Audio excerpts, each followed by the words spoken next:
ओम नमः शिवाय। हर हर महादेव। भगवान भोलेनाथ की कृपा सदा सर्वदा आप सभी के परिवार पर बनी रहे। तो प्रिय श्रोतागणों, हम सभी सावन में सुन रहे थे शिव महापुराण की कोटि रुद्र संहिता, जिसके अंतर्गत हम सभी ने 12 ज्योतिर्लिंगों की कथाएं सुनी। आज से हम प्रारंभ कर रहे हैं उमा संहिता। तो आइए सुनना प्रारंभ करते हैं। ऋषि बोले, हे महाज्ञानी व्यास शिष्य सूत जी, आपको नमस्कार है। आपने कोटि रुद्र नामक चौथी संहिता हमें सुना दी। अब उसके उपरांत आप हमें उमा संहिता के विषय में सुनाइए। कोटि रुद्र संहिता के विषय में कहा गया है कि जो भी मनुष्य 12 ज्योतिर्लिंगों की कथाएं सुनता है वो मनुष्य अवश्य ही अपने सभी पापों से मुक्त हो जाता है। तो ऋषि कहते हैं कि अब हम उमा संहिता के अंतर्गत नाना प्रकार के उपाख्यानों से युक्त जो परमात्मा साम सदाशिव का चरित्र है उसे सुनना चाहते हैं। तो आज हम सुनेंगे अगला अध्याय, जिसमें हम सुनेंगे नरक में गिराने वाले पापों के संक्षिप्त परिचय के विषय में। आप सभी से अनुरोध है कि अगर आप इसे सुनना प्रारंभ करते हैं तो पूर्ण सुनिएगा, अधूरा मत सुनिएगा। लेकिन इतना मैं कहती हूँ कि इसे सुनने के बाद आपको अवश्य ही ज्ञात होगा कि कौन कौन से पाप हम जाने अनजाने में हमसे हो जाते हैं, जो कि हमें सीधे ही नरक में ले जाते हैं। तो आइए सुनना प्रारंभ करते हैं। सनत कुमार जी कहते हैं, व्यास जी, जो पाप परायण जी महानर के अधिकारी हैं उनका संक्षेप से परिचय दिया जाता है। सावधान होकर सुनो। पर स्त्री को प्राप्त करने का संकल्प, अर्थात दूसरे की स्त्री को देख के उसे अपना बनाने का संकल्प, पराये धन को अपहरण करने की इच्छा, दूसरे के धन को चुराने की जो इच्छा रहती है मनुष्य के अंदर, चित्त के द्वारा अनिष्ट चिंतन तथा ना करने योग्य कर्म में प्रवृत्त होने का दुराग्रह, ये 4 प्रकार के मानसिक पाप कर्म हैं जो कि मनुष्य को नरक में ले जाते हैं। असंगत प्रलाप, असंगत प्रलाप होता है जो बहुत से मनुष्य होते हैं जो बिना बेसिर पैर की ही बातें करते रहते हैं, जिनकी बातों का कोई अर्थ नहीं निकलता, लेकिन वो 24 घंटे देखा होगा हमारे आसपास भी होते हैं कि कुछ ना कुछ बोलते ही रहते हैं, अर्थात व्यर्थ की बातें।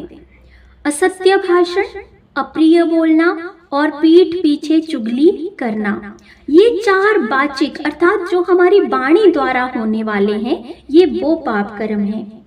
अभक्ष्य भक्षण, प्राणियों की हिंसा, व्यर्थ के कार्यों में लगना और दूसरों के धन को हड़प लेना, ये 4 प्रकार के शारीरिक पाप कर्म हैं। इस प्रकार ये 12 कर्म बताए गए जो मन, वाणी और शरीर इन साधनों से संपन्न होते हैं। जो संसार सागर से पार उतारने वाले महादेव जी से द्वेष करते हैं वे सबके सब नरकों के समुद्र में गिरने वाले हैं। उनको बड़ा भारी पातक लगता है। जो शिव ज्ञान का उपदेश देने वाले तपस्वी की, गुरुजनों की और पिता ताऊजी आदि की निंदा करते हैं, वे उन्मत्त मनुष्य नरक समुद्र में गिरते हैं। ब्रह्म हत्यारा अर्थात ब्राह्मण की हत्या करने वाला, मदिरा पीने वाला, जो आजकल देखते हैं हम मदिरा पान करते हैं, मनुष्य बहुत ही अधिक करते हैं, पुरुष क्या स्त्रियां भी आजकल अधिकतर करती हैं। सुवर्ण चुराने वाला अर्थात सोने की चोरी करने वाला, गुरु पत्नीगामी अर्थात जो अपनी गुरु पत्नी जो है, अपने गुरु की जो स्त्री है उन्हीं के ऊपर जो गलत दृष्टि रखता है, तथा इन 4 से जो संपर्क रखता है। अब ये 4 तो करते ही करते हैं पाप, लेकिन जो 5वां होता है जो इन 4 का मित्र होता है, 5वीं श्रेणी का पापी, वे भी इन सब महापातकों को झेलता है और उसके उपरांत वो भी नरक में जाता है। ये सब के सब महापातक कहे गए हैं। जो क्रोध से, लोभ से, भय से तथा द्वेष से ब्राह्मण के वध के लिए महान मर्मभेदी दोष का वर्णन करता है, वह ब्रह्म हत्यारा होता है। जो ब्राह्मण को बुलाकर उसे कोई वस्तु देने के पश्चात फिर से ले लेता है, पहले तो कोई वस्तु दे दी, दान कर दी, थोड़े समय बाद फिर से ले ली, तथा जो निर्दोष पुरुष पर दोषारोपण करता है वह मनुष्य भी ब्रह्म हत्यारा ही होता है। जो भरी सभा में उदासीन भाव से बैठे हुए श्रेष्ठ द्विज को अपनी विद्या के अभिमान से अपमानित करके उसे निस्तेज हत प्रतिप कर देता है। अर्थात बहुत से मनुष्यों की आदत होती है कि खुद को ही ज़्यादा समझना है कि मुझे बहुत ज्ञान है और अपने ज्ञान को वो बताना चाहते हैं। अगर भरी सभा में है तो कुछ लोग शांत बैठे होते हैं, लेकिन कुछ मनुष्य होते हैं जिन्हें अधिक ज्ञान भी नहीं होता, लेकिन फिर भी उन्हें अपने ज्ञान का अभिमान होता है। तो जो मनुष्य अगर ऐसे किसी द्विज, किसी ब्राह्मण को अपमानित करता है भरी सभा में, अपने ज्ञान का बखान करता है, जहाँ पे आवश्यकता ही नहीं है वहाँ पे ज्ञान देने की क्या ज़रूरत है, लेकिन बहुत से मनुष्यों की ये आदत होती है अपने ज्ञान को बताना, लोगों को दिखाना कि मैं बहुत ज्ञानी हूँ। तो जो इस तरह से करता है उसे भी ब्रह्म हत्यारा कहा गया है। जो दूसरे के यथार्थ गुणों का भी बलात् खंडन करके झूठे गुणों द्वारा अपने आप को उत्कृष्ट सिद्ध करता है, अर्थात सामने वाला किसी में गुण भी है लेकिन तब भी उसमें कमियां ही कमियां हैं और मैं ही श्रेष्ठ हूँ, जो ऐसे करता है वह भी निश्चय ही ब्रह्म हत्यारा होता है। जो सांडों द्वारा बाही जाती हुई गौओं के द्वारा गुरु से उपदेश ग्रहण करते हुए द्विजों के कार्य में विघ्न डालता है उसे ब्रह्म हत्यारा कहते हैं। जो देवताओं, ब्राह्मणों तथा गौओं के उपयोग के लिए दी हुई भूमि को हर लेता है, अर्थात किसी ने मंदिर बनवाने के लिए भूमि दी, ब्राह्मणों को दी और गौशाला के लिए दी, लेकिन बहुत से लोग उस पर ही कब्जा कर लेते हैं, खुद का ही घर बना लेते हैं, तो उसे भी ब्रह्म हत्यारा कहा गया है। देवता और ब्राह्मण के धन को हर लेना तथा अन्याय से धन कमाना भी ब्रह्म हत्या के समान ही पातक जानना चाहिए। अब देवता से मतलब है जो मंदिरों में जो दान मनुष्य करते हैं, उस धन को जो चुरा लेते हैं उन्हें भी ब्रह्म हत्या के समान ही समझा जाता है। जिस किसी व्रत, नियम तथा यज्ञ को ग्रहण करके उसे त्याग देना तथा पंच महायज्ञों का अनुष्ठान ना करना मदिरा पान के समान पातक बताया गया है। बहुत से मनुष्य ऐसे पाप करते हैं जो कि अगर वो मदिरा पान नहीं भी कर रहे हैं तब भी वो उसी में आ जाते हैं जो मनुष्य मदिरा पान करते हैं। अब आगे सुनिए। पिता और माता को त्याग देना, झूठी गवाही देना, ब्राह्मण से झूठा वादा करना, शिव भक्तों को मांस खिलाना तथा अभक्ष्य वस्तु का भक्षण करना ब्रह्म हत्या के तुल्य कहा गया है। वन में निरपराध प्राणियों का वध कराना भी ब्रह्म हत्या के ही तुल्य है।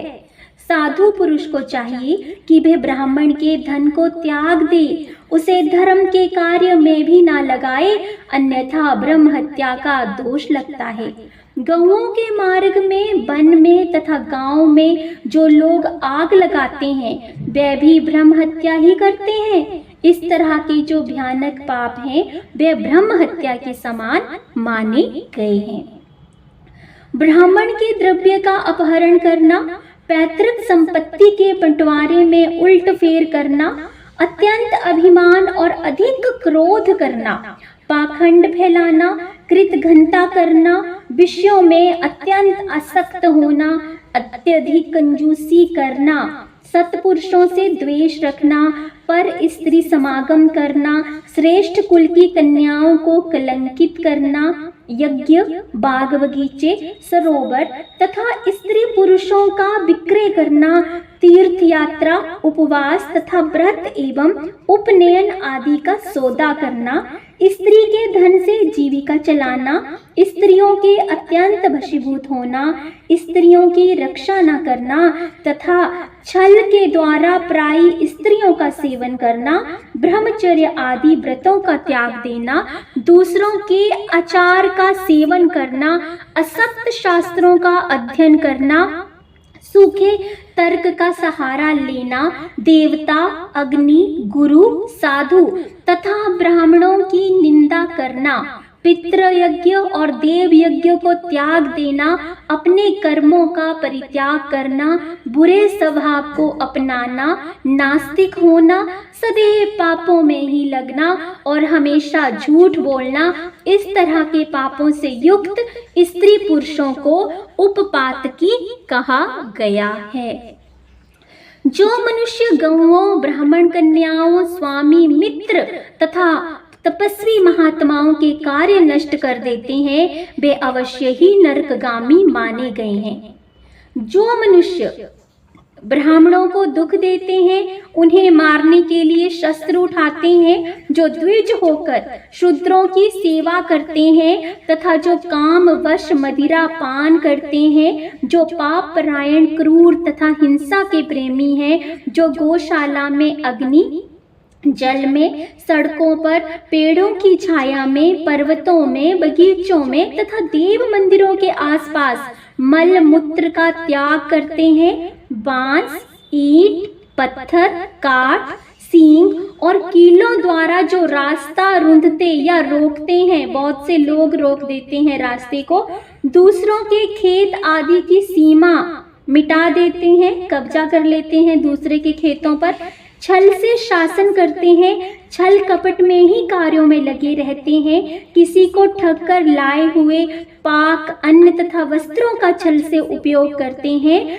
जो स्त्री, पुत्र, मित्र, बाल, वृद्ध, दुर्बल, आतुर, भृत्य, अतिथि तथा बंधुजनों को भूखे छोड़कर स्वयं खाना खा लेते हैं, जो अति जितेंद्रिय पुरुष स्वयं नियमों को ग्रहण करके फिर उन्हें त्याग देते हैं, संन्यास धारण करके फिर से घर को बसा लेते हैं, जो शिव प्रतिमा का भेदन करने वाले हैं, गौओं को क्रूरता पूर्वक मारते और बार बार उनका दमन करते हैं, जो दुर्बल पशुओं का पोषण नहीं करते, सदा उन्हें सड़कों पर छोड़े रखते हैं, अधिक भार लादकर उन्हें पीड़ा देते हैं तथा सहन न होने पर भी बलपूर्वक उन्हें हल या गाड़ी से जोतते हैं अथवा उनसे असह्य बोझ खिंचवाते हैं, जो उन पशुओं को खिलाए बिना ही भार ढोने या हल खींचने के काम में जोत देते हैं, बंधे हुए भूखे मनुष्यों को चरने के लिए नहीं छोड़ते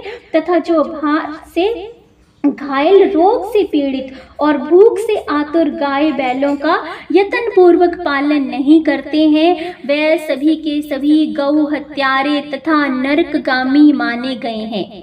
जो पापनिष्ठ मनुष्य बैलों के अंडकोश कुटवाते हैं और बंध्या गाय को जोतते हैं, वे महानार की हैं। जो आशा से घर पर आए हुए भूख, प्यास और परिश्रम से कष्ट पाते हुए और अन्न की इच्छा रखने वाले अतिथियों, अनाथों, स्वाधीन पुरुषों, दीनों, बाल, वृद्ध एवं दुर्बल एवं रोगियों पर कृपा नहीं करते, वे मूढ़ नरक के समुद्र में गिरते हैं।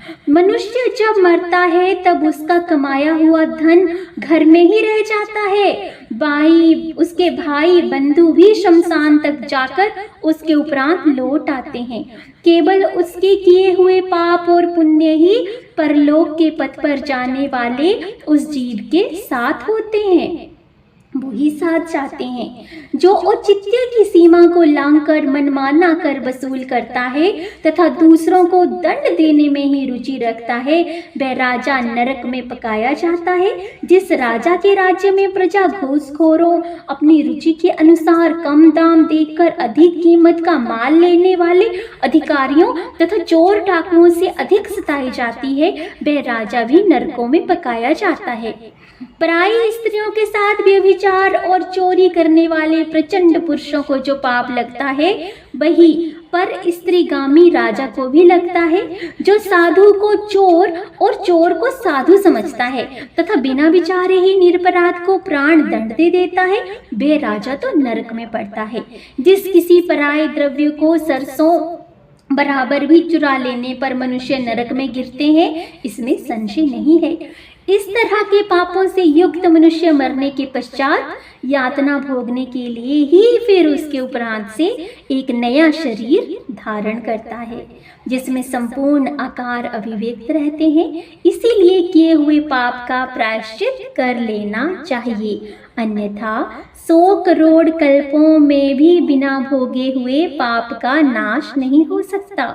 जो मन, वाणी और शरीर द्वारा स्वयं पाप करता, दूसरे से कराता तथा किसी के दुष्कर्म का अनुमोदन करता है, उसके लिए पाप गति नरक ही ये फल हैं। तो आज हमने सुना कि नरक में ले जाने वाले कौन कौन से कर्म हैं, और हम सभी मनुष्य लगभग अपने जीवन में तो कभी ना कभी तो हम सभी ने इनमें से कोई ना कोई तो पाप कर्म अवश्य ही किए ही होंगे, क्योंकि मनुष्य योनि में आए हैं तो पिछले जन्म में ही पाप कर्म किए होंगे और इस जन्म में भी कर रहे हैं।